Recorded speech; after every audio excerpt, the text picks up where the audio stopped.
Because you have coordinator role.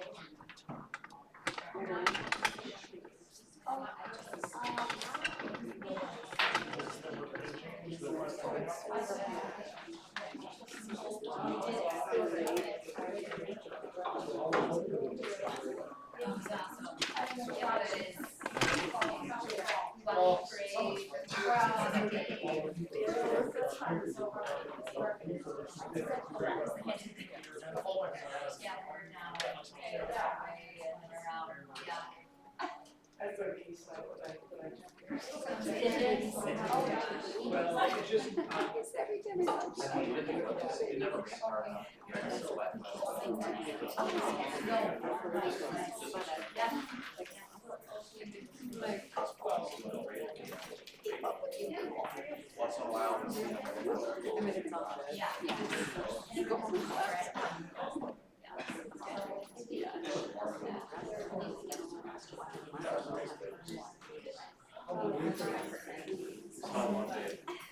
yeah, and actually didn't play very well in the second half. I mean, still was like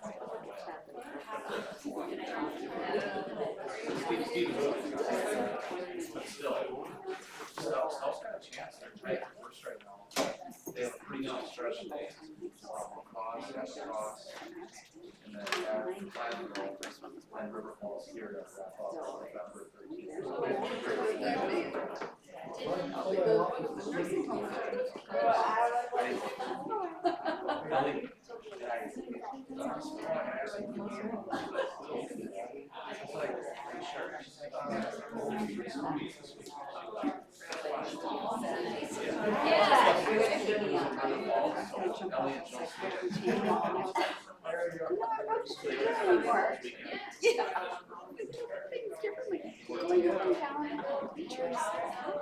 I'm like, yeah.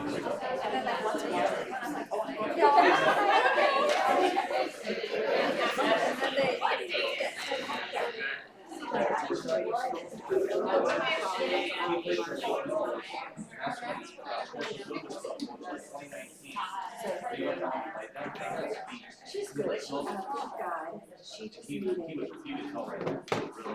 They only have to do stuff. So then they have to make a big decision and take out. So they just did 4 portals, 2 ended up being chest tubes. But he got in there and you can see the 2 at the top of that line. Cut it off, got good margins. And then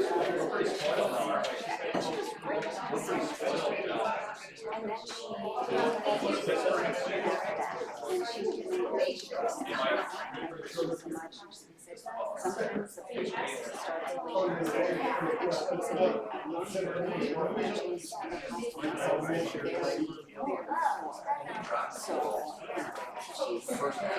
so she's And he encouraged her to do it, and she's doing better. She's doing better.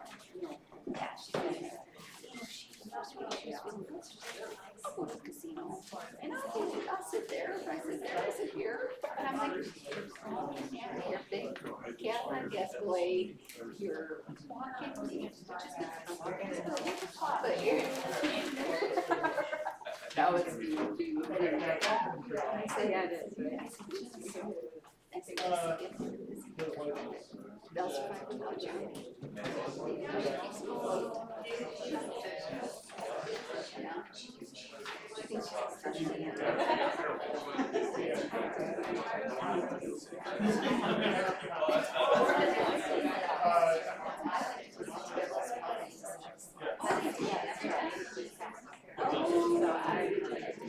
If I'm gonna do it,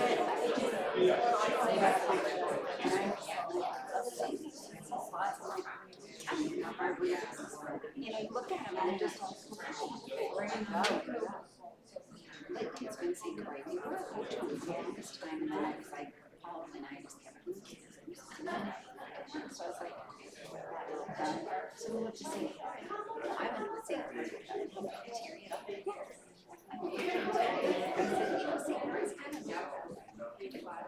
But it's not easy.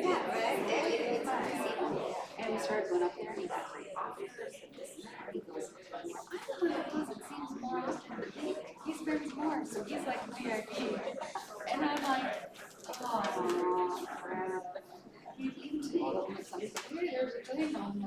Next week, you're invited to. And I'm like, let's not go. They end up giving them $500, right? Let's not go.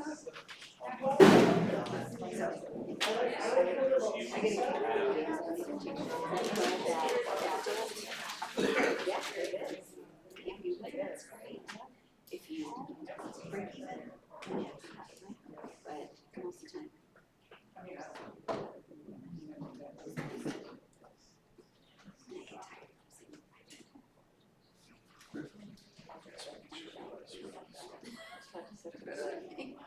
Like a couple hundred animals.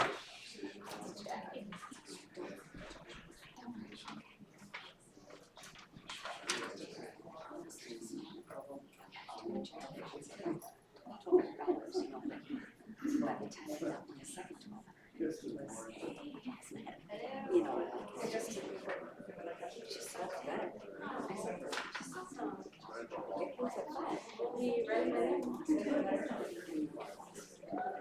all right, everybody, it is 5:45. We'll call this meeting to order. Thanks for being here tonight at our special board meeting of October 27th, 2025. We'll start with roll call. Amy Riddle Swanson, Here. Abe Smith, Here. Dominique Stewart, Here. Rachel Henderson, Here. Dale Dahlke, Here. Amber Kirsting, Here. Emily Hines, Here. Michelle Dupree, Here. Angela Wolf. Here. We have a quorum. Let's stand for pledge of allegiance. To the flag of the United States of America and to the republic for which it stands, one nation, under God, indivisible, with liberty and justice for all.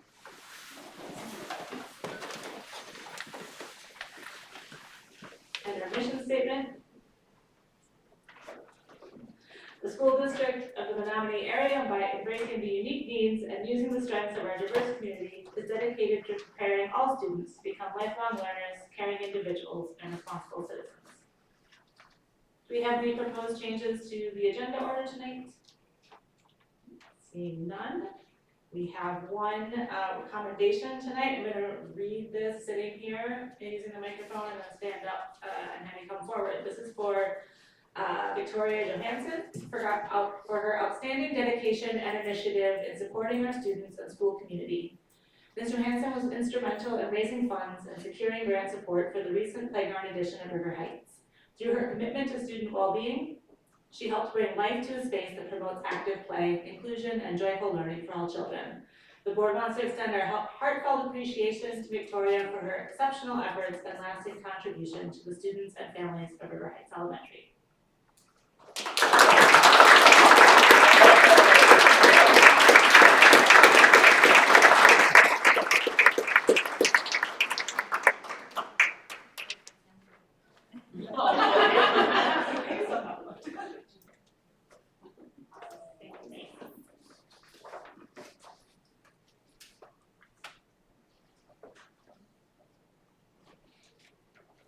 All right, and tonight we have a special highlight on youth. Thank you, Rachel, and it's my pleasure to introduce Natasha Beatty. Ms. Beatty is our English language learners teacher at Menominee Middle School, and she's going to go ahead and take it away. So Mrs. Beatty, thank you for being here tonight. Thank you. I'm Natasha Beatty, and I'm here tonight with Linda Herr, one of our bilingual Hmong educators, and with Seth Krivik. He teaches the Menominee Middle School Multicultural Club with me.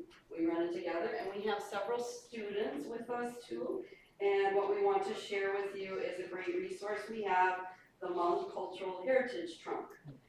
This trunk was originally compiled by Kim DePranger in Eau Claire, Wisconsin in 1999 and purchased by the Menominee Area Schools.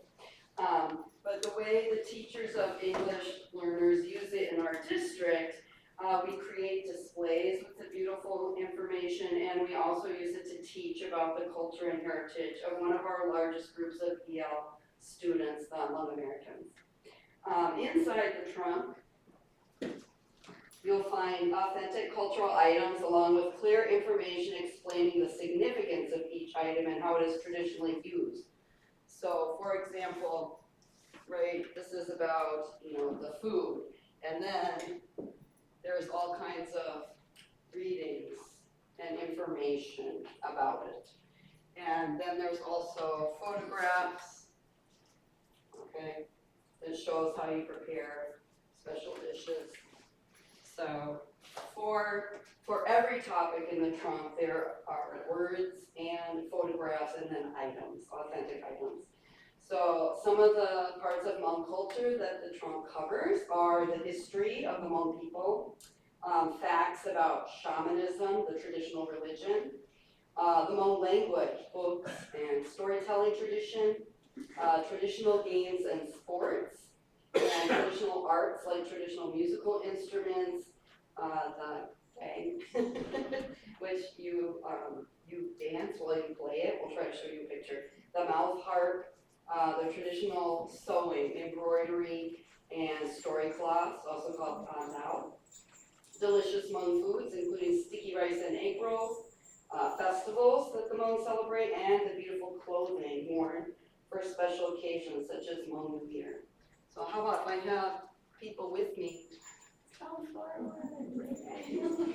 Yeah, just come right up here and show. You want to stand up and show the things that we have? So she's holding some of the traditional games, and he has a traditional flute. These are two more of the traditional games. He's got the some of the sewing, and you probably have to turn to face this way too. Somebody? So they're wearing some of their beautiful traditional clothes and a traditional necklace. And then he's holding, this is some information about shamanism. And here, if you slide over. This is a large story cloth that actually tells the story of escaping from Laos across the Mekong River into Thailand, the refugee camps. So these are hand sewn. And this is one that shows daily life in Laos and Thailand in the jungles before they had to leave because of the aftermath of the Vietnam War. Okay, so Linda and I have also used all of these beautiful things. At summer school, we taught a class, Intro to Hmong Language and Culture, and many of our Hmong students participated because most of them cannot read and write in Hmong. They speak some and understand some. So this just shows how they enjoy trying things on. We tried some of the sewing. We got to make egg rolls. Super fun. This side just has pictures of Hmong New Year. This is the Hmong New Year Scout. They have it every year, and lots of our students and their families attend this. And the EL teachers, we like to go too. And our families are so wonderful to us. They dress us all up in beautiful clothes. And there's delicious food there too, in case you're wondering. All right, so let me just finish what I wrote. So we incorporated all the Hmong cultural heritage trunk items into our lessons. So we have authentic items for hands-on learning tools to bring the Hmong culture to life for our students. Some examples we show and explain, and they got to try on traditional clothing and artifacts. We shared stories and background information about Hmong history, and we were able to demonstrate games, and they got to try out some of these games, and we did some of the sewing. And we used the trunk materials to spark discussions about cultural identity and heritage. And because we have these beautiful things, it makes the lessons more engaging and meaningful. So it helps us make interactive, visual lessons that are more memorable and more tangible. And it's a fabulous resource to also teach the Hmong American children and youth about their own heritage, which not all of them know a lot about. And it helps us celebrate the diversity of language and cultures we have in Wisconsin.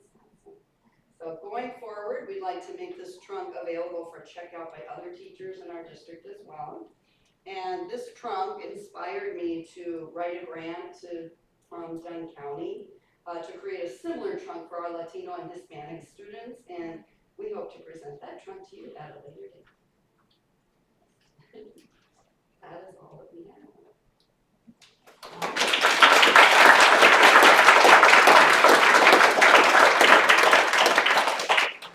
Thank you so much. Thanks to everybody, all the students and teachers who were able to be here to present this. This is a wonderful resource. This is such If wonderful. you have any questions, we can try and take them. Does anyone have questions? Go ahead. That is a wealth of information. I know, it's a lot. It's engaging and super hands-on. I love that. Well, is it third grade still that we teach actually a unit of Hmong history? Is it third grade still? I am not certain. I'd say yes. I think we were of that. Do the third grade teachers, are they aware of this trunk? I do not think so. We found it on a shelf in a school.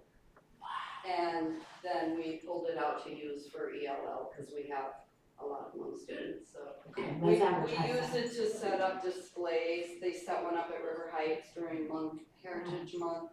And we set one up at Menominee Middle School around Hmong New Year. And we use it, we used it at summer school also. We've used it in the classroom to teach students about their culture.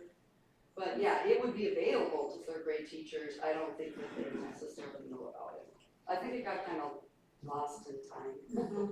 I would encourage you to present to our grade 3 teachers so that they're aware of all of this. Okay. And you can be their leader. Great job, thank you. Thank you.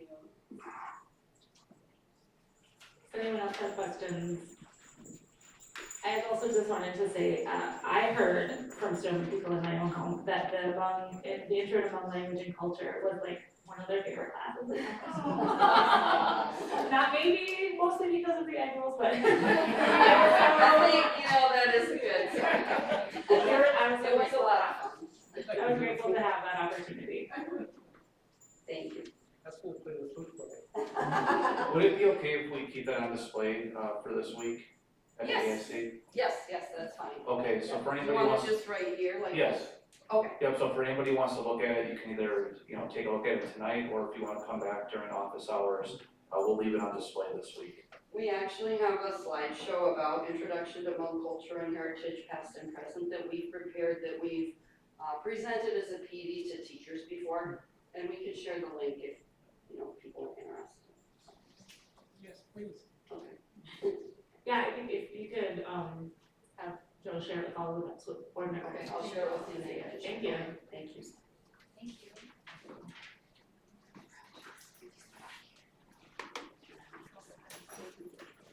Yes.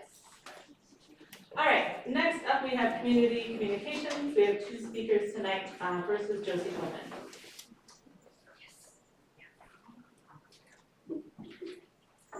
Hello, my name is Josie Pillman and I am from NAP. Dr. Zadowski, and members of the board. Mrs. Cohen, can you hold on just 1 second, we'll turn up the microphone. Oh, We'll turn it up, okay. just wait 1 second. Okay, go ahead, Can you hear me better now? yes. Okay. Okay, Dr. Zadowski and members of the board. Back to basics and back to truth. A history lesson tells us that the New England primer was used to teach Americans to read from 1690 until as late as 1930.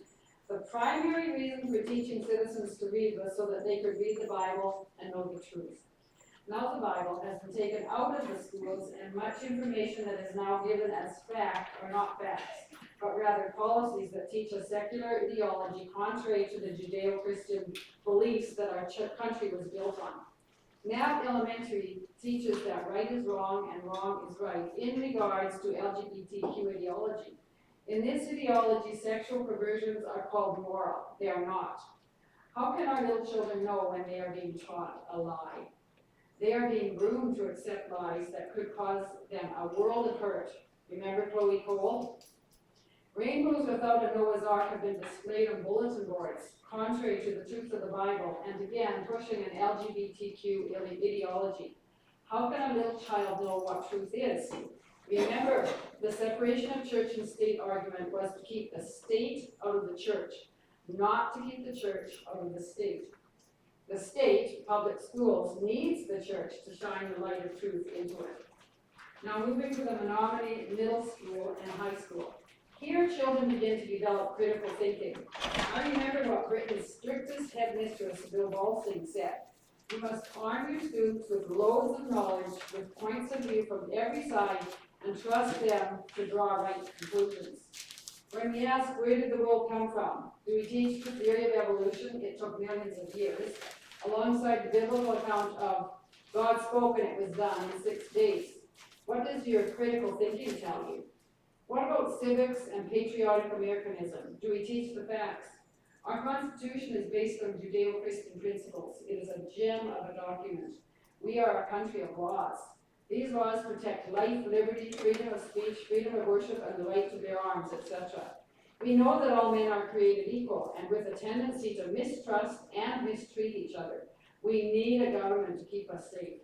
Our form of government has proven to be the best on earth, and our students should know that. We can look at Marxists, communists, socialists, and Nazis to see how every other ideology failed. Just look at China, Mao Zedong, Russia, Stalin, Germany with Hitler, and Venezuela, Hugo Chavez. Millions of the citizens died. Students should all learn from these failed and deadly examples. Modern civics has other examples. The Supreme Court of the USA got it wrong on the abortion issue. Millions died. Thankfully, that has been corrected. Abortion is murder, killing the innocent. Capital punishment is not. You're punishing the guilty. Know the difference and teach the truth. Thank you.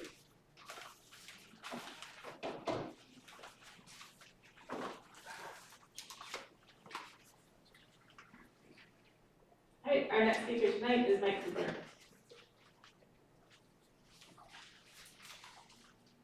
Good evening, Mike from Menominee, Wisconsin. What a beautiful day it was out there today.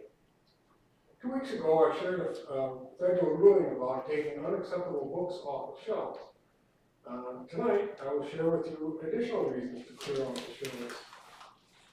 Eric Kaufman, professor of politics at the University of Buckingham in the United Kingdom, released a report titled "The Decline of Trans and Queer Identity Among Young Americans," an analysis of college-age students in the United States using 7 data pools.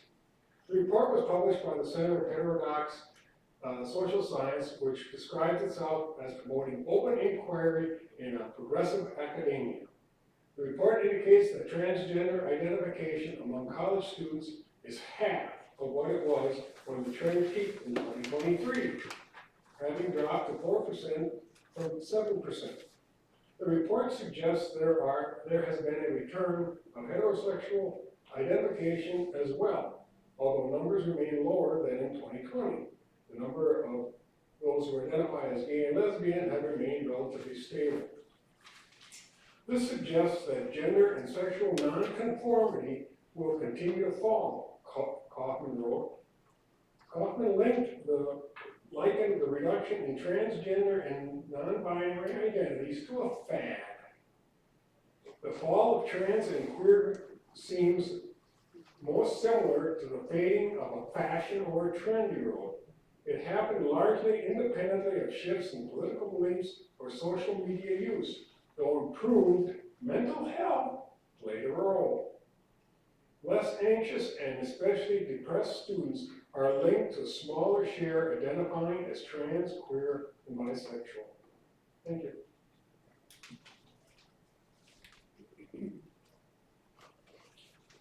All right, next up we have, the consent agenda. I'll entertain a motion to approve the consent agenda.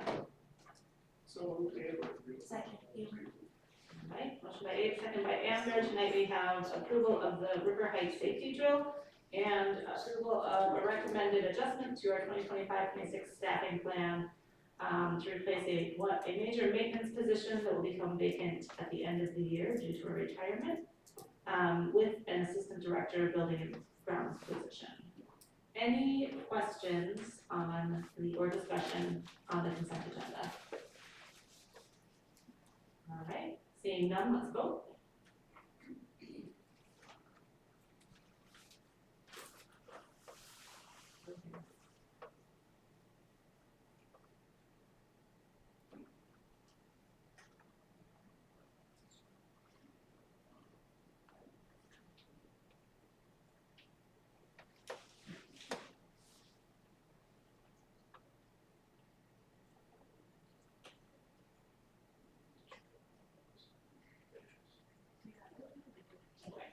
Motion passes unanimously. And we have no content in the personnel consent agenda tonight, so on to our action agenda. First, we have a renewal of the 2026 renewal of our district health insurance plan. Do you want, I guess first we should have a motion to approve the health insurance renewal. Amy, so moved, sorry. I second. All right, motion by Amy, second by Emily. All right, now, do you want to give us a quick overview? Sure, the board reviewed this 2 weeks ago, and nothing's changed since then, except for the fact that we did have a health insurance committee meeting. Sam or Dale, do either of you have any comments about that health insurance meeting that you want to share with the board before the vote? No, I think everything went very well and everybody was on board with, the recommendation, so. And we have started our benefit presentations around the school district. Sam, Eric, and I visit every school and go through the benefit presentation. And again, that presentation was a recommendation of the health insurance committee about a decade ago, and it's been very successful. I think, making sure that our employees know what the benefits are and how they work is something that you would think that it's easy, but it's not. When you have all these different schools and different employment groups, but I think everyone's doing a real nice job, and it's really nice to have a year where we're not anticipating changes to the plan design.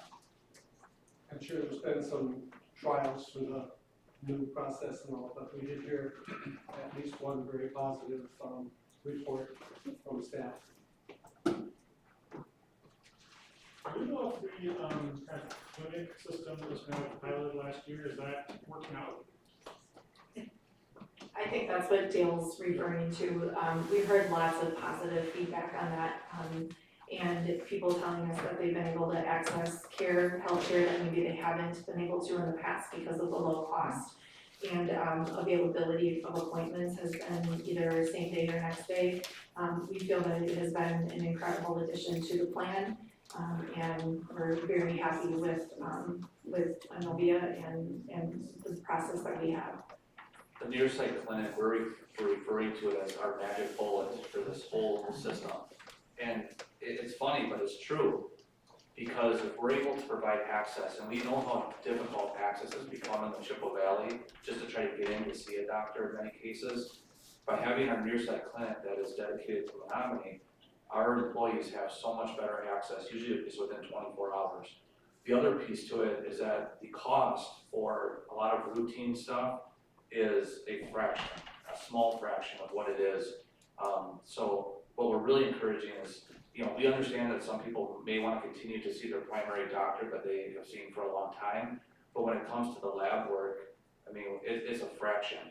So we've just started it in August, and we think there's a lot of potential. We're also very impressed with Inovia as our partner. It was kind of building the plane as we were flying it, so there were a few hiccups, but they've been super responsive.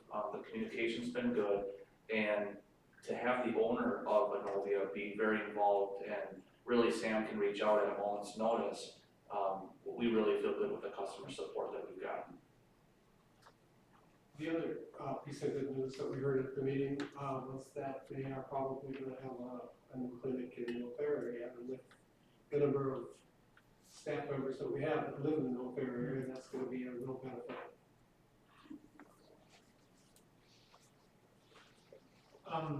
It's very impressive you managed to keep the cost stable.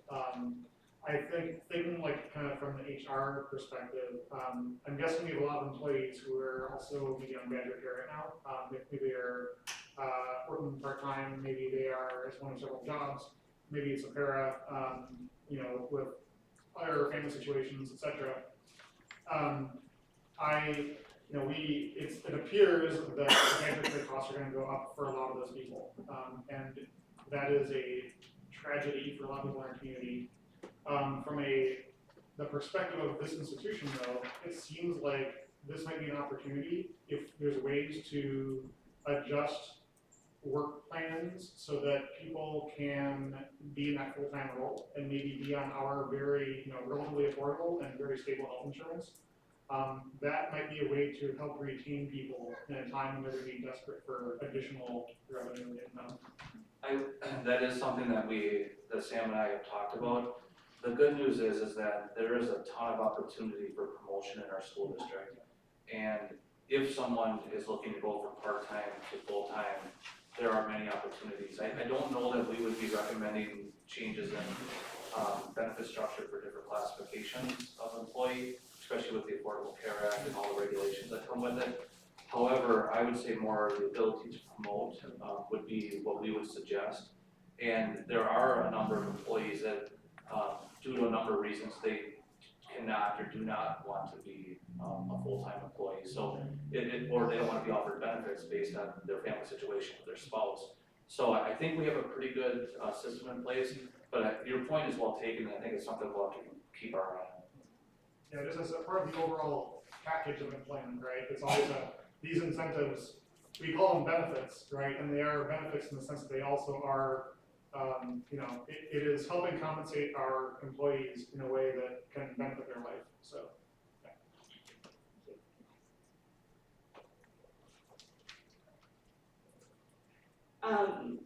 So it sounds like a couple of the benefits presentations have already happened. So I'm curious if apart from the Health and Medical Committee, if you've had anything, any kind of immediate feedback on the plan from those opportunities? Well, I know we had just this morning over at Wakanda Elementary School, one of our teachers shared a very positive experience that her family has had with the near site clinic. That's the one that comes to my mind. Sam, I don't think any, or Eric, that is registering with you right now. Like I said, we continue to hear, one of the other pieces that we've added is some care navigation, which is directing our care from maybe a more expensive provider to like a center of excellence is what they call it, and it's less expensive for our plan, it's less expensive for the individual, and there's frequently an incentive involved with that. And so we've heard a lot of good feedback on that as well. The change that we've had in this last year has required our staff to take on a little bit more responsibility with the plan and kind of looking into things, and this is one of those pieces. But I think that they have been pleasantly surprised with the outcome of that and the care that they're receiving and understanding that it's saving them money and saving our plan money. So we continue to hear positives about both the care navigation and the near site clinic. I thought of one more thing that you kind of reminded me of with your question, and that was I was concerned about the part-time employees and whether they could somehow be covered. And with the help of Lisa and Sam, they put together a really nice report of part-time employees, and like Joe mentioned, some of them don't want to be on the insurance plan, and some of them have significant others that are on the plan, and the piece that they put together for me really made me feel confident that the way it's going is just fine. Like Joe said, if they would like to have a full-time job, I think there's a lot of opportunities. Any additional questions or discussion on the healthcare plan renewal?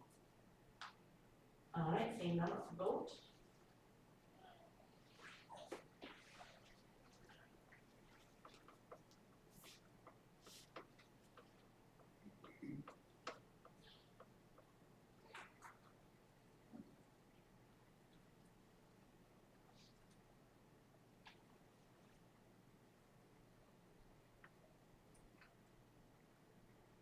And motion passes unanimously.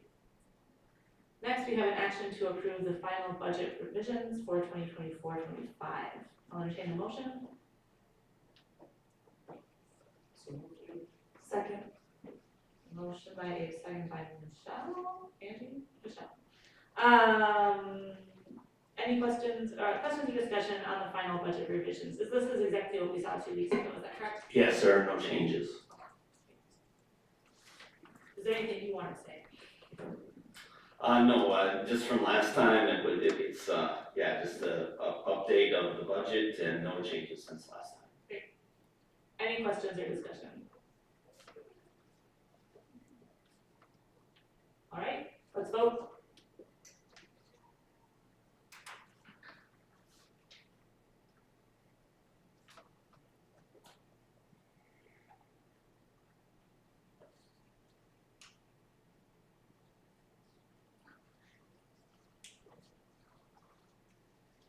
For some reason. Keeps on coming up, so I'll just say yes. Sometimes buttons aren't working. All right, motion passes unanimously. Next up, we have an action to approve the adoption of the 2025-26 budget. Entertain a motion, or do you want to? No, I'm sorry. Okay. Do that first. Let's get a motion first. So, Dale. Second. All right, motion by Dale, second by Dominique. Now, Sorry about that. no problem. Eric's gonna share some details, but before he does that, I just wanna set the stage a little bit. And I know we had this on the agenda last meeting about the timeline that was used to create the budget. And if you all remember, the board was provided with a preliminary budget last summer. And I know you spent a lot of time looking through it, there's a lot of discussion, and the preliminary budget was approved. But we all know that we don't know information at that point. We don't know our September enrollment, we don't know our state aid, the property valuation, so many factors that are unknown. Between June and then our annual meeting in August, we continue to track, and it's all projection based though, because until we get to the school year and have our third Friday count, our whole revenue limit is dependent on enrollment. So that's the first piece. And then also the state aid certification in October, and then the property valuation is in October. So there was a lot of work that Eric and his team did. We feel really good about the budget that's being recommended, and I think especially with all the changes at the state level, with an increase to the revenue limit without a corresponding increase to state aid, the very wise decision the board made at the end of last school year to make a transfer into the capital improvement fund. We're one of the small percentage of school districts that actually had a little bit more state aid. So great job by the board, you set us up for a good budget, and with that, Eric, go ahead.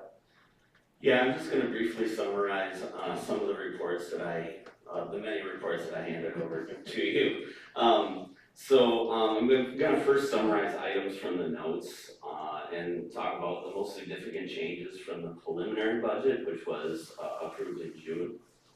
First one is the state equalization aid, that only increased by 0.57 over last year, and that was approximately 900,000 less than projected in the preliminary budget. SDMA was however just one of 21% of school districts in the state of Wisconsin that received more equalization aid than the prior year. Property valuations, property values within the school district of SDMA increased by 5.4%. Included in that is 2% from new growth or new buildings within the school district. So this exceeded the preliminary budget estimate of 4.71%. Statewide, however, property values rose an average of just over 8%. Long-term debt, the preliminary budget included an additional $3 million to the levy to accelerate long-term debt repayment. This was reduced by $1 million to $2 million, which is the same amount that we did last year in the budget in order to maintain the mill rate at 560, which we will maintain for the second consecutive year, and also to accommodate a 41% increase in the school voucher portion of the levy. So the total levy in the proposed budget is 18.8 million, which is slightly higher than the preliminary budget projection of 18.5 million, and is above last year's levy of 17.8 million. So as I said, the proposed mill rate is $5.60. That's exactly equal to last year's mill rate, and also just higher than the estimate for the preliminary mill rate, which was $5.59. Additionally, Can I ask a quick question? yeah, Just to clarify, so the 18.8 million total tax levy, that includes the 1.4 million voucher, or is that on top of that? no, that includes that, and later on when I go over the revenue limit worksheet, so yeah, item 10, H and I, Okay, and that is, okay, Yep. thanks. Eric, why did our state aid increase whereas most schools didn't? for a variety of factors, but we had shared costs that increased that amount, so we're a district that if we increase our shared costs, we do get more equalization aid, and that was certainly probably the major part of it. And Dale, that's what I was referring to with the transfer that the board approved, right before, or right at the end of last year. And that transferred into the long-term, capital plan, allowed us to increase our shared expenses, which then allowed us to capitalize on state aid.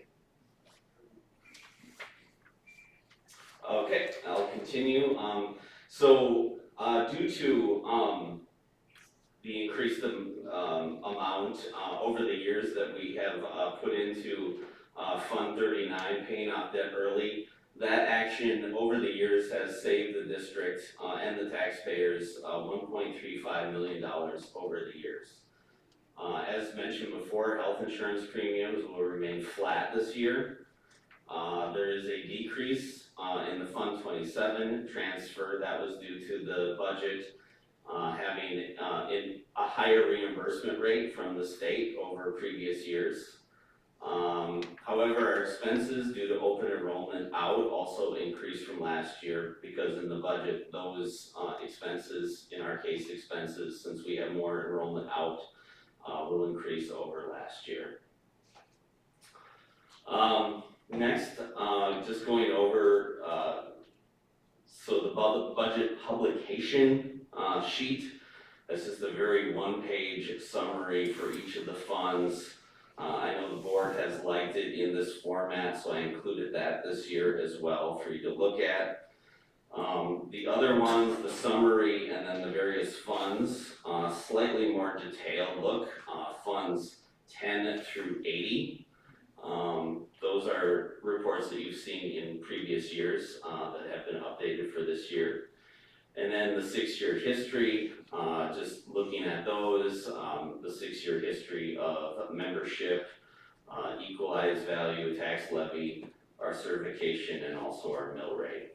And then finally, I've included there the revenue limit worksheet, which is what the state provides to work out the mill rate and things like that. And then you can see there was a question about the voucher program. So under item 10 and then H and I, those are the levy items that are put into the worksheet in order to enter in those voucher amounts.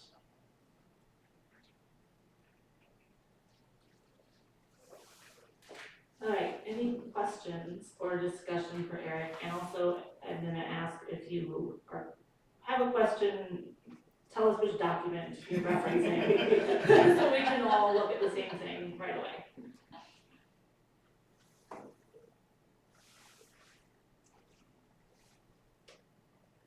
There's a lot of information here. Yeah, go ahead. When I was teeing this off, I just want to repeat a couple things that Eric talked about. The fact that, again, the state put no new state aid into the formula, the fact that ours went up is pretty remarkable. And so, but it was about $900,000 less than what would have been anticipated with a normal state budget. So we had to deal with that. And a lot of schools, I think you're gonna see an average increase, probably around 8%. And we were able to keep our mill rate flat. The way we were able to do that was by dropping our long-term debt payment, and we're still accelerating. We're doing a great job paying down our long-term debt. We're in a situation where we're gonna end up paying down that debt probably 2 or 3 years earlier than what was on schedule. So that's saving millions for our taxpayers. But then what we can't control is the private school vouchers, and the total now is over $1 million directly on the tax levy. So when you have $900,000 taken away from state aid, and then you have over $1 million in private school vouchers, to be able to keep our tax rate at 5.6 from last year to 5.6 this year, I really think the board has done a great job with that. So no one likes to see increased taxes whatsoever, but I think in the situation that we're in and how we've been able to handle things, I think the board has a lot to be proud of. On the voucher, topic, I know that, Wisconsin Public Education Network has been working on a toolkit that they just released like a month ago. That's helping districts to, work with the county and other agencies to, actually get that listed separately on taxes.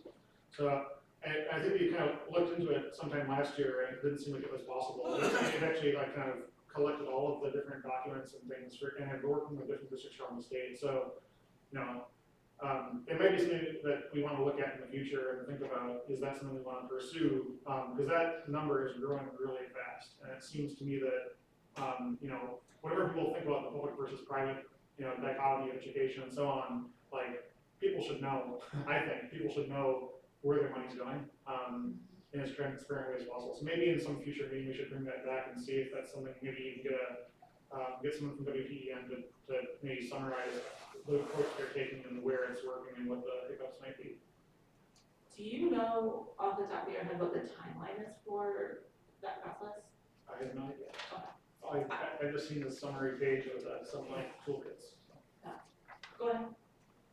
I've been working with the Wisconsin Public Education Network going on with their Zoom calls and so forth and their things. And Chris Handbook Boyle, I guess, has some ideas on that.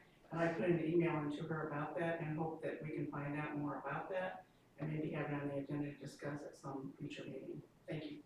Would the board like to invite Chris Handbook Boyle? I know she's been visiting school boards to talk about that. Would it make sense to invite her to a future meeting? That would be excellent. Then it would be like straight out of her mouth instead of coming through me and then to you. That makes sense. Yes, and then we can address questions directly to her instead of to you as we go back to But it's been on my mind for a long time.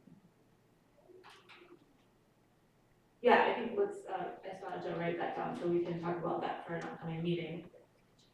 Back to this budget, not that we left, but, any more questions or discussion? I guess I should say thanks, Eric, for this level of detail, the summary, the explanation, really appreciate that. Go ahead. Not to get too far ahead of ourselves, but we do need to remember this is the first year of the state biennial budget.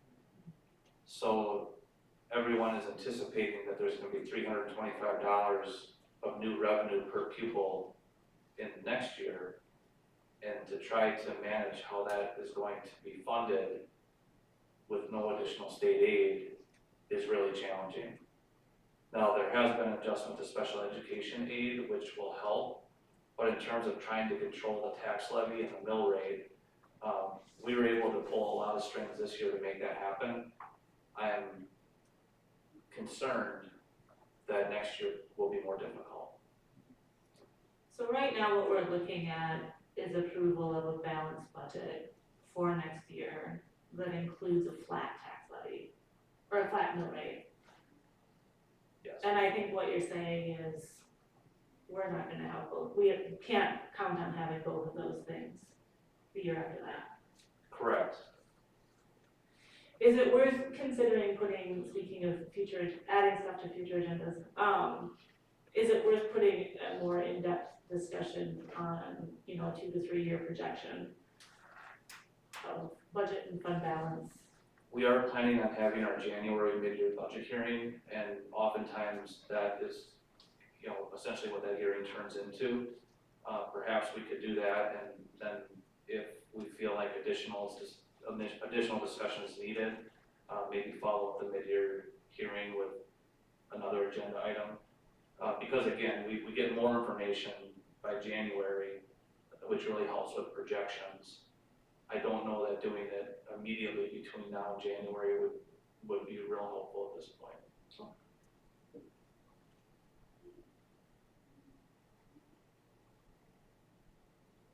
Does anyone have thoughts or questions on that?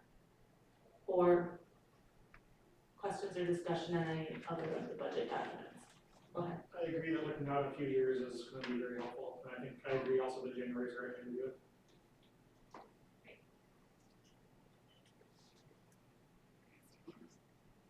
Other questions or discussion on the approval of the 2025-26 budget? All right, great, let's vote.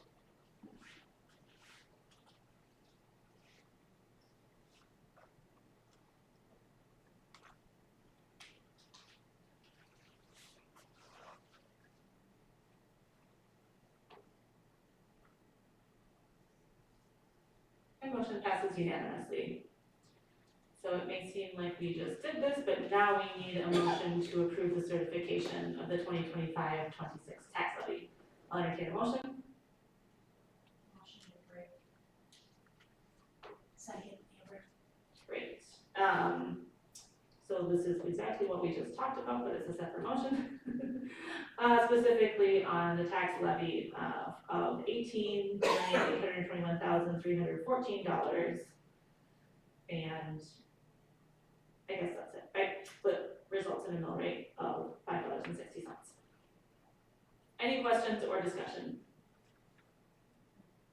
All right, seeing none, let's vote.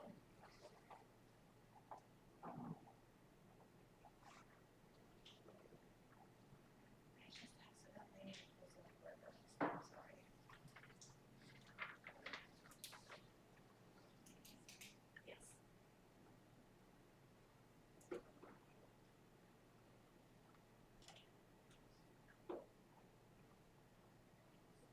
All right, motion passes unanimously. Sorry, I closed myself out of Word docs. On to our discussion agenda. First up, we have a review of the Menominee High School course offering timeline. First of all, I failed to thank Sam and Eric for their work on health insurance renewal. It's a ton of work. And then obviously the work that Eric has done with the budget,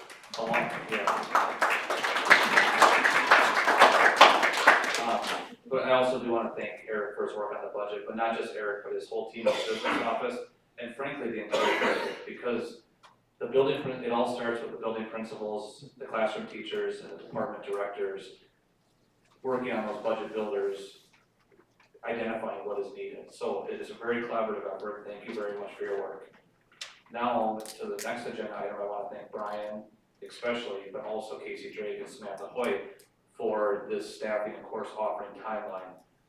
This timeline is very similar to what has been used in previous years, and you can see we're already well into the planning process for the 2026-2027 school year.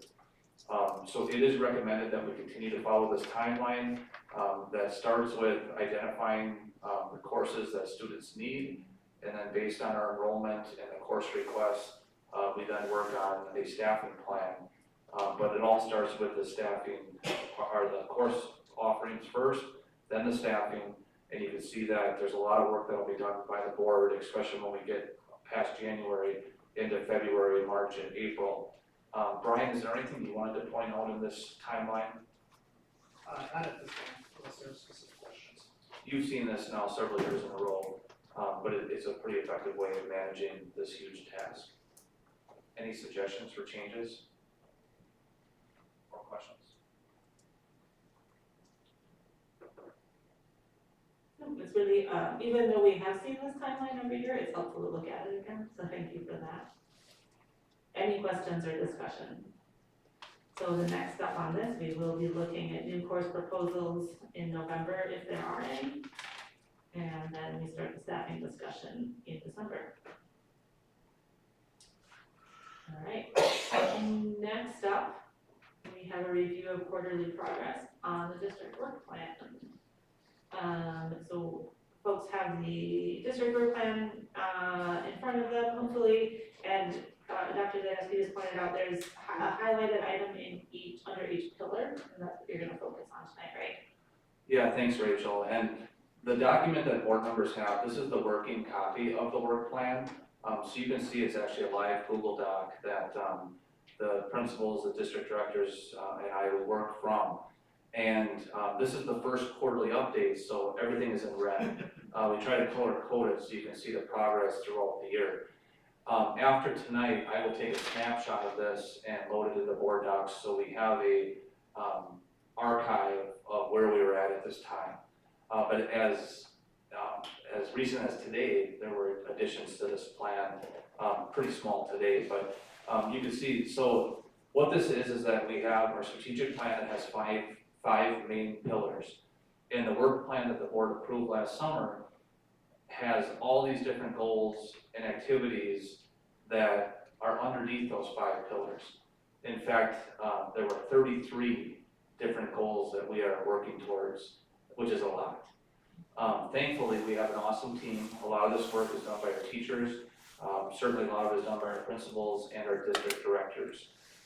Instead of going through each of the 33 goals, what I'm going to do is I'm going to ask the directors to help cover one goal in each pillar, but we'll certainly be willing to take questions or discuss any of the other goals that you want to talk about tonight.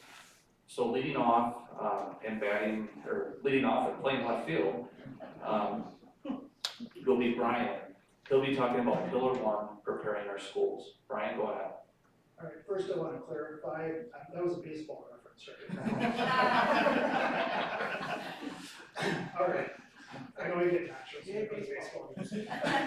All right, so under pillar 1, the goal that I'm going to touch base on briefly here is one we are working with a faculty committee this year to develop and communicate some supports for families with the goal of improving student readiness for 5K. And in a nutshell, what that is taking a look at what happens before students enter kindergarten, 5-year-old kindergarten, whether that's in partnership with 4-year-old kindergarten, early childhood special education, or students who their first entrance into our school district buildings is as a 5K student. So there's not any one access point into that school-age experience. But what you can see is the progress that we have made so far. And the piece that I really want to highlight is starting with our 4K partners. Each year we do a questionnaire with families at registration, which is referred to as the Ages and Stages questionnaire. With that, a trend that we've noticed has to do with fine motor skills and how that looks different now today than it did 10 years ago, 15 years ago. So our pupil services team, along with our 4K staff and our curriculum office, has begun the process of putting together some resources to provide to families at the time of enrollment to help identify what are some things that families can be doing to help with both an awareness of what type of fine motor skills are necessary to be successful, but then also how to help build those. And that's just one example of some work that we're doing. And what we'll see when families enroll in 4K next school year, before they even set foot is into one of our programs are some resources that they can take with them at that time of enrollment. Because what we're finding is families are really apt to play a vital role, but just an awareness of what are some of those skills that they're looking for. So. And just as a follow-up, I really like some real-life examples for takeaway. Tony, I hate to put you on the spot, but could you talk about the scissors thing a little bit? Was it? Like the scissors, like parents, largely we hear from parents that they don't let their kids have scissors. which I totally agree, I did not like just put scissors like on the table, then walk away, but there are some tasks that I think families could do supervised, but it's kind of that awareness, I think we are, seeing largely that those fine motor skills are not built up, and they're needed when kids start school, even just some pencil, to grab, even hand strength. Oh yeah, that was the other one, that one floored me. But if you think about it, it makes some sense. Kids nowadays, and when I say kids, I'm not talking about all kids, but a trend we're seeing are less and less children that can even hold a pencil or a pen. You know, 'cause if you think about it, it's all iPad, it's all phone. You know, very few kids are actually like writing a letter to their grandparents or whatever it might be. We're hitting each other with sticks. Or playing, I mean, I know you're joking about it, or playing out the yard, hitting each other with sticks or whatever. And we're seeing it, it's impacting the fine motor skills of these kids.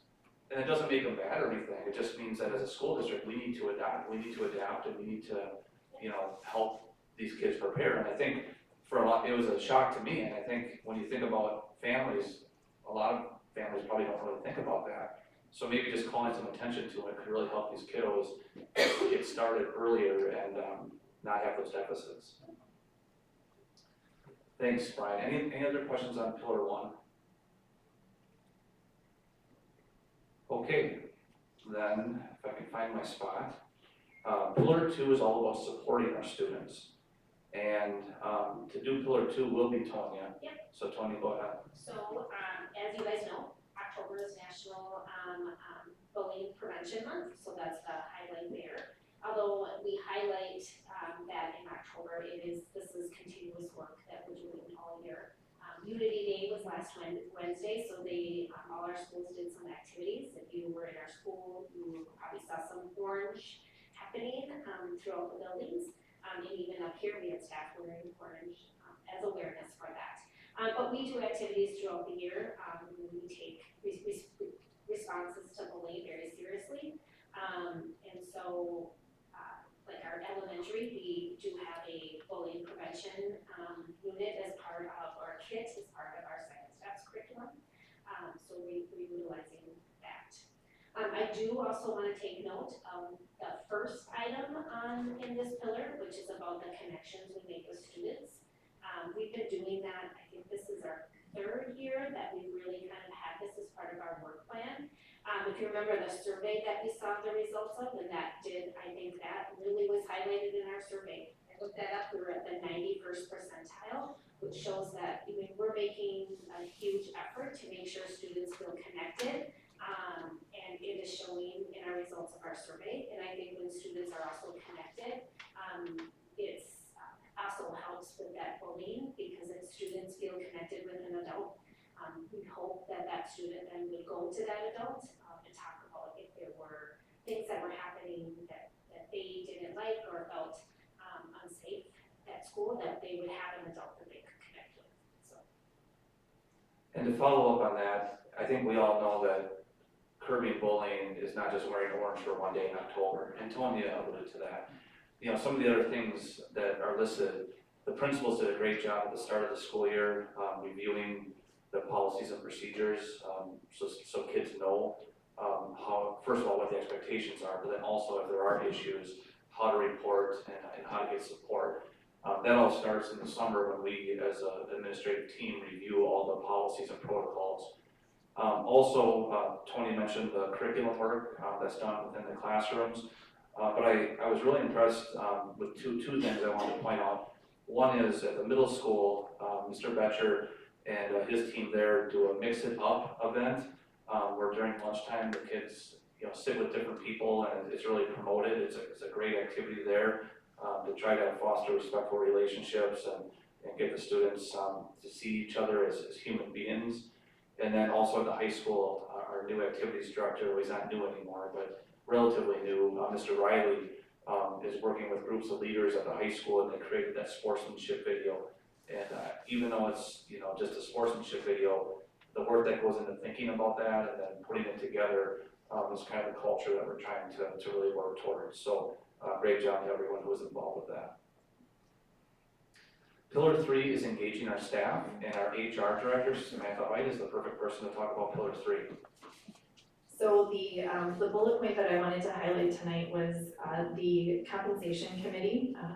And so the most recent developments with that, our compensation committee has been established, and our first meeting is coming up this Thursday, October 30th. We will be meeting together as a group to talk about expectations, to talk about norms, and kind of start going through some of the data that we have. My HR assistant is also gathering different salary schedules, teacher salary schedules from the neighboring districts, so we'll have that information that we can kind of start synthesizing and figuring out priorities. And then our plan is to have a recommendation for the board at the January 26th board meeting.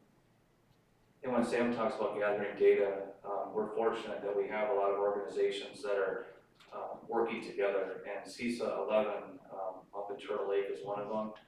Also, we try to get statewide data, but that regional data is very helpful. I can tell you that we're pleased, and when we look at our compensation, there's a lot of good pieces of it, but we also know that how things have changed more recently over the last few years with the teacher shortage and with teachers moving from district to district. We know there are some issues that need to be looked at, so we're glad to have that kicked off and started. Any questions on Pillar 3? I was just curious, the policy change to allow, or I think it was a change to allow staff to kind of buy personal days with banked sick leave. How is that going, I guess? Great question. Yeah, it's been well received. We have, I believe it's 5 staff members at this point that have requested to exchange some of their paid leave days for personal days. I think it's gone over very well. People are appreciative of being able to do that. And it is a benefit that, you know, anybody can take advantage of as long as they have the paid leave available. However, it does kind of become more of a benefit for those that save their paid leave and maybe are more toward the end of their career. So it's working out well. We've heard good feedback on it and people are utilizing it. We have a process for how people can request that time, and we're working through moving those days over and giving people additional personal days. Other questions about the Pillar 4? No, go ahead. Okay, actually that was Pillar 3, right? Yes. So on to Pillar 4, which is enhancing family and community partnerships. Katie, right? Yep. Okay, yeah, Katie's gonna do this one. I know who Katie is. I'm just having a blank about who is gonna cover this one. Go ahead, Katie, our tech director, Katie Rieger. So we have implemented Parent Square this year, so we've been using that for communication. Principals have all done a test run of doing like an emergency alert with staff, just to make sure everybody's phone numbers are in the way they need to be, et cetera. Could you speak just into the microphone? So Sure. a little better. Thank you. Okay. Yeah, so principals did a test to double check that all staff were getting emergency alerts for their building. We've also created community groups that people can join, so if there's a grandparent or a daycare that needs to know when we're having a snow day to anticipate kids coming their way, they can get those alerts at the same time everybody else does. And that's self-managed, so they can enroll or remove themselves at any time. The athletics meeting for winter sports is coming up, and so it'll be rolled out to coaches at that time. And we're in the process of investigating possibly moving our website to smart sites. If you've noticed, our current website, you know, probably most people use this to access the site, and it does not do mobile well at all. And that alone is probably a good reason to reevaluate sites. But with that integration and looking at the same platform, it would, you know, flash a snow day alert. If Joe pushes it out through the communication tool, it also automatically posts it on the website. So there's a lot of nice cross integration there. So that would be the website platform is the same system as Parent Square, is that right? Okay, great. That is under consideration. So Katie might speak a little lightly once in a while, but her team is doing heavy lifting. You wouldn't think it would be that much work to develop this Parent Square. And our staff has done a good job too. But anytime you implement something this large, there is a lot to do. And one of the biggest things we found is the creation of groups. It's pretty easy to have like the mass email stuff, you know, okay, every parent in the district gets this and every community member that signs up gets that. But when we start having, you know, individual teachers using for individual classes or coaches or advisors for sports and activity teams, it is a ton of work. And Katie and her team have developed systems where we can use our other software to automatically create a lot of these groups, not all of them. Some of them have to be done manually, but that is critical because the manpower it would take to constantly be updating groups as kids move in or move out or, you know, join a team or quit a team, you know, things like that. Katie and her team have done a great job with that. We are going to be having a test message coming out this week.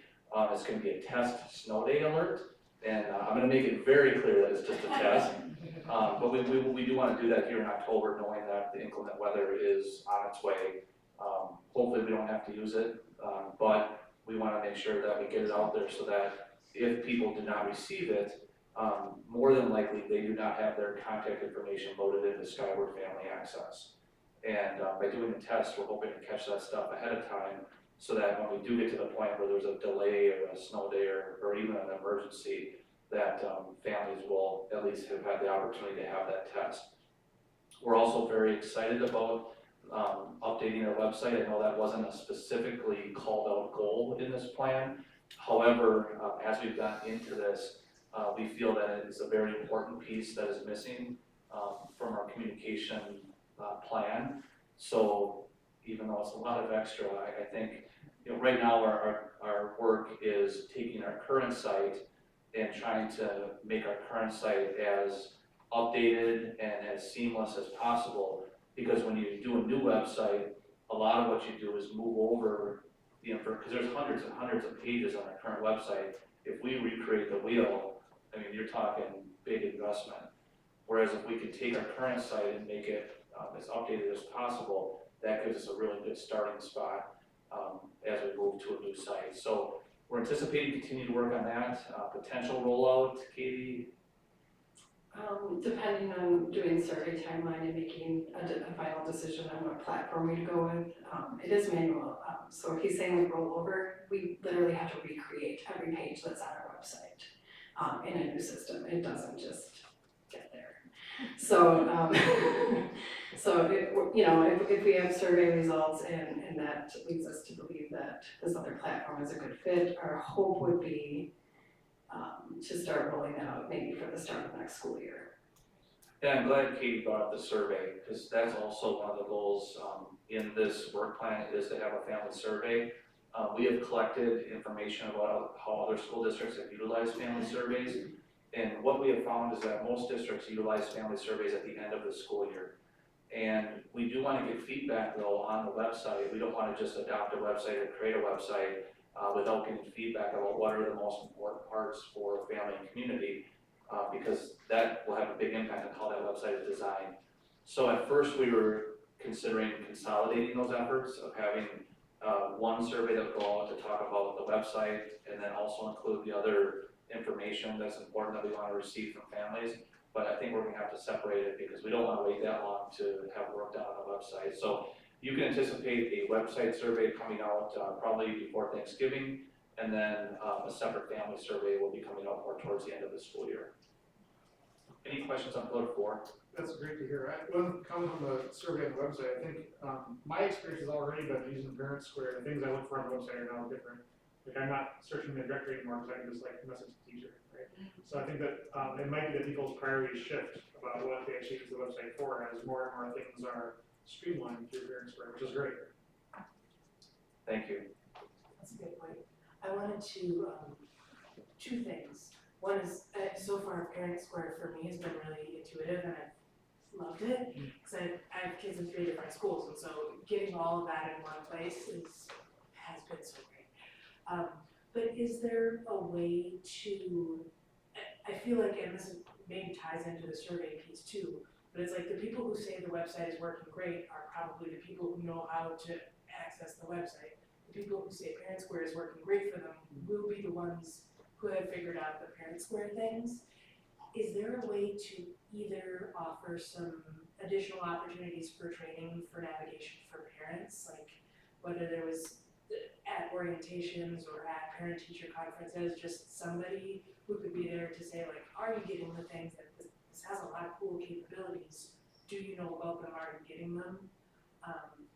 And when we're surveying people, is there a way to capture the people who aren't successfully interacting with these interfaces? Like, I'm not sure we'll get the things that aren't working if it's a self-selecting group of people who are having trouble making them work.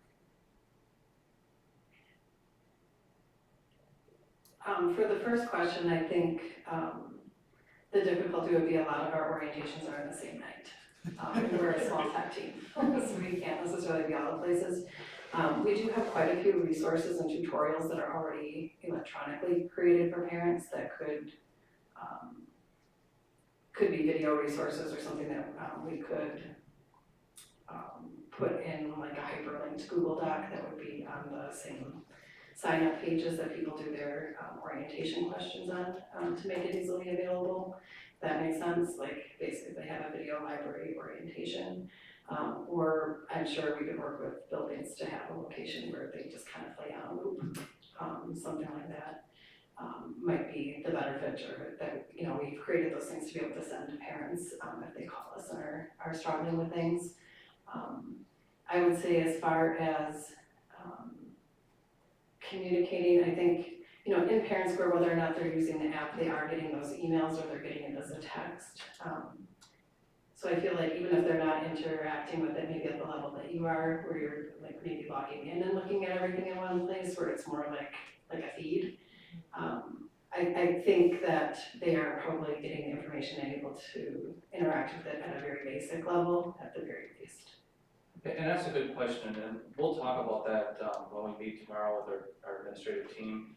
Maybe there's a way to do it on demand or even like a live webinar type of thing, where parents could hop on a Google Meet or something, or whether we do something in person too, or it could be for all elementary parents. Right. We wouldn't probably have a lot of attendance, but even if we got 20 more people, it'd probably be helpful. Thank you. Additional questions regarding Pillar 4? All right, on to Pillar 5. So the last pillar 5 is operating efficiently and effectively. And the goal that I want to highlight is the school safety goal. And I appreciate the work that has been done at the building level. We do have very good school safety plans, but every 3 years those plans need to be updated. And the update starts with an assessment. And all of the building principals have completed their building level security assessments. The next step that we'll be working on is taking the information from those assessments and then looking at our plans and seeing where any adjustments might need to be made. I'm also pleased to share that each of our buildings has completed their school safety drill, and those come to the board. I think you approved the final one tonight. So again, we wish we didn't even have to think about those things, but we know it's real and we know it's important, and our building principals and all of our staff have done a really good job prioritizing school safety. So that kind of does it for the work plan update. I guess, are there any other questions about any of the pillars? And if there were things that anyone noticed in the goals that weren't highlighted in each section, those are also fair game too, if you've got questions. There's a lot to digest here. I really appreciate everybody for, first of all, I really like this format of highlighting something. I think that was a great way to make sure we touched on every pillar. And it was great to hear from all of you, so thanks for being part of that. And it's really nice to see so much red and so much good work. Red is good in this case. So much work being done on this very, very long work plan. It's 12 pages long and we're only in the first quarter. That was exactly what I was gonna say. It is now, and we'll see how long it gets. But I appreciate it because I like how it flows, and like you said, you were gonna make it so that it's available, so that we can see it as in progress as things change and whatever. I think that is a really good plan. Thank you. Any final questions or discussion on the work plan? I just wanted to say, when I went through the work plan and everything that's been done, I was just like, oh, like there's so much in such a short amount of time. So, thank you. Good job. All right, next discussion item is, discussion of the Wisconsin Association of School Boards Board Development Tool. So, the board development tool from WASB is, we did this last year in I can't remember when, I should have checked that. So that was where we did a survey about us, about, how the board is working together, board self-evaluation, and we held a retreat to discuss the results of that. So the question before us is, do we want to do the same thing again this year? So we did that last year. We had actually not done it the year before. We did do it the year before that.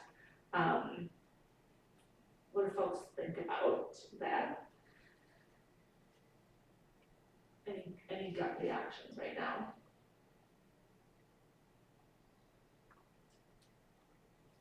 I think personally, I found that it was a really useful thing to do last year. I think we learned a lot.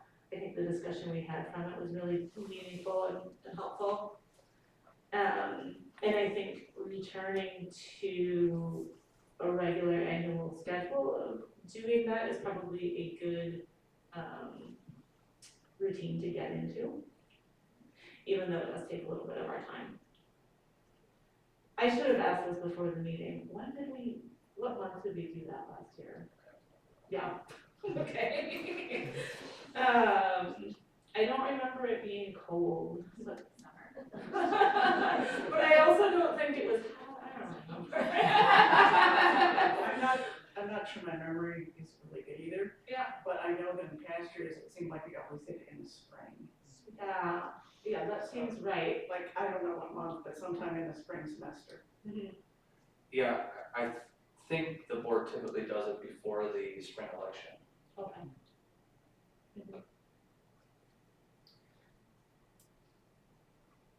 All right, so, we could, I'm seeing nods, I haven't heard anyone say this is a terrible idea, I don't wanna do it. We can work on, as we talk about the agendas for the next couple of meetings, we can work on figuring out the correct time to put this in. It's nice to be able to schedule the follow-up from doing that survey at a time when everybody can be here. So we wanna make sure that that's a priority for scheduling. If I could suggest, the survey tool is open, and it's a free tool, we should point that out. I could suggest sending that out to the board soon, because I know how busy everyone is. Some people might want to prioritize it and do it real soon. Some people could maybe wait, a while until, as long as it's done before whatever agenda is set. But if you'd like, I could get that out even this week, and then people could then do it at their leisure. My gut reaction to that is that I would want to kind of have a sense of when we have the retreat. I'm worried that if somebody did the survey like this week, and somebody waited 2 months, they might be evaluating very different things. That's a good point. Things can change a lot. Yes. Somebody might have this meeting as their most recent memory, and someone might have a very different type of meeting. I was thinking maybe like at the first of the year or something. Yeah. Might be a good time to think about it, I don't know. I would like to think about it in terms of how it lines up with the meeting down in Madison. in Milwaukee. The convention. Yep, and they're either be able to do this before then, so that we can go there with ideas of what we can improve on, or do this shortly after, so we can identify some real strengths and weaknesses, or a topic we really wanna dive into further. But I think the timing of that convention would make sense to factor into planning this, but I do think we should do it. And now that you say that, I almost think that is what we did last year. But, yeah, maybe Joe and I can figure out, first of all, look at the calendar, figure out when we did this last year, come up with a proposal of, more or less when we would have it. And we can have it on our agenda at the next meeting to actually schedule that. And then once it's scheduled, we can, bolster the survey tool. Does that make sense to everybody? Any objections? All right. Great. Next up, we have a review of extracurricular staff contract requests. This is an informational document. I like looking at it because it's a good reminder of all the great activities going on. It's kind of fun to see all the things that we're hiring people to coach and advise our kids on. Any questions or discussion on the extracurricular staff requests? All right. Finally, we have items related to next meeting dates, board committees, and reports. Tomorrow is the WASB regional meeting at the Florian Gardens in Eau Claire. If you're planning to attend, don't forget. We have our regular school board meeting November 10th here at 5:45. There will be no special school board meeting in November. And schools will be closed November 24th through 28th for Thanksgiving break. Any questions related to next meeting dates, board committees, and reports? I'll be there. I was going tomorrow night. I know I'm cooking. I was just curious. Okay, thank you. Sound Force of pre-conference? All right, thanks everybody, I will not be there unfortunately this year, but thanks everybody who's going. Yes, go ahead. You wanna say something? Okay, I will entertain a motion to adjourn then. Before we adjourn, I just recently, just before our meeting, got a note from Nate McMahon in the science department at the high school, who conducted a food drive on behalf of the memorial for longtime science teacher, Warren Poole. And the food drive was extremely successful. I don't know any details about who contributed and how it was all done and where it's all going, but I was really impressed with the effort. Thank you. All right, we have had a motion to adjourn, so we'll stand adjourned. Thanks everybody for being here.